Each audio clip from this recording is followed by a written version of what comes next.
Rupert Murdoch's News Corp has made an estimated $5 billion bid to buy Dow Jones and Company, owner of the Wall Street Journal, Dow Jones said today.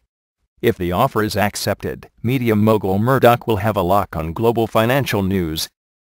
Just hours after Rupert Murdoch's News Corp made an unsolicited offer Tuesday to buy Dow Jones and Company, publisher of the Wall Street Journal, the family that controls Dow Jones announced that it had rejected the bid. The Dow Jones Union president said, "The Wall Street Journal is a premier publication, and everything that News Corp brings to the table runs the risk of tarnishing that reputation." President George W. Bush on Tuesday vetoed legislation from the Democratic-controlled Congress that would have set dates for withdrawal of U.S. troops in Iraq, saying such a timetable would be setting a deadline for failure. Members of the House and Senate passed a bill that substitutes the opinions of politicians for the judgment of our military commanders, Bush said on the 4th anniversary of the Mission Accomplished speech, in which he prematurely declared an end to major hostilities in Iraq. The Supreme Court, in its most important patent ruling in years, on Monday raised the bar for obtaining patents on new products that combine elements of pre-existing inventions. The roiling American border debate over immigration has revived one of the ugliest chapters in American history and become a vital recruiting tool for hate groups, experts say. The number of hate groups, from the Ku Klux Klan to neo-Nazis and skinhead groups, has risen by 40% since 2000, from 602 to 844, according to the Southern Poverty Law Center, which tracks such groups. Venezuela stripped the world's biggest oil companies of operational control over massive Orinoco Belt crude projects Tuesday, a vital move in President Hugo Chavez's nationalization drive. The May Day takeover came exactly a year after Bolivian President Evo Morales, a leftist ally of Chavez, startled investors by ordering troops to seize his country's gas fields, accelerating Latin America's struggle to reclaim resources. Israeli leader resists calls to resign.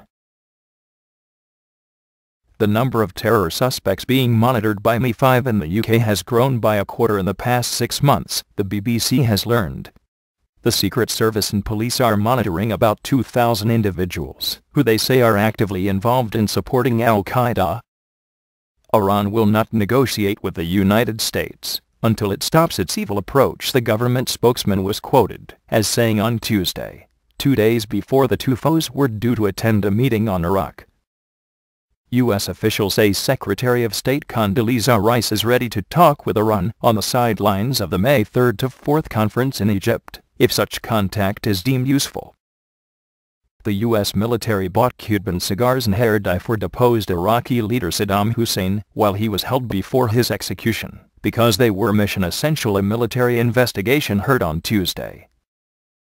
The investigation of Lieutenant Colonel William Steele, the former commander of the detention center, where Saddam and his top aides were held, also heard that clothing and dry cleaning were provided to detainees before court appearances, after one detainee had appeared in court in his pajamas.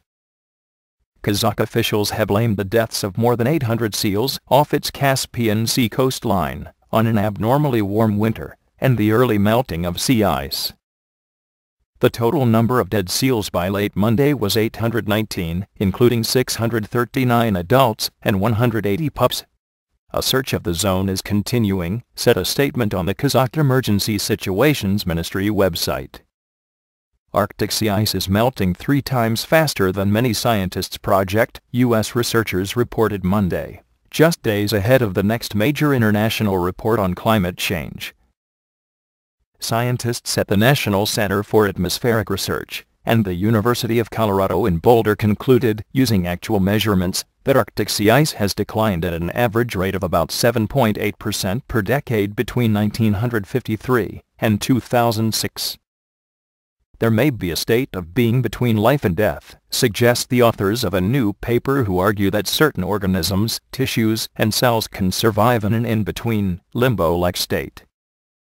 We think that viability, the middle state between life and death, can best be defined as resting life, said René Severinen, a pediatric surgeon at Radboud University Nijmegen Medical Center, in the Netherlands. Microorganisms stored in glycerol mixtures at low temperatures and sperm cells stored in liquid nitrogen can exist in that middle state, he wrote with co-author Gerbong Aerts in the new paper, which has been accepted for publication in the journal Medical Hypothesis. A U.S. team plans to drive from the Antarctic coast to the South Pole later this year to demonstrate the viability of alternative energy sources to replace fossil fuels, a spokesman said Monday. The 1,000-mile journey to the South Pole will take 10 days using alternative fuel vehicles driven along a U.S.-developed ice highway, said Nick Bagerley, executive director of the Zero South expedition. A Scottish church which featured in the best-selling novel The Da Vinci Code has revealed another mystery hidden in secret code for almost 600 years. A father and son who became fascinated by symbols carved into the chapel's arches say they have deciphered a musical score encrypted in them.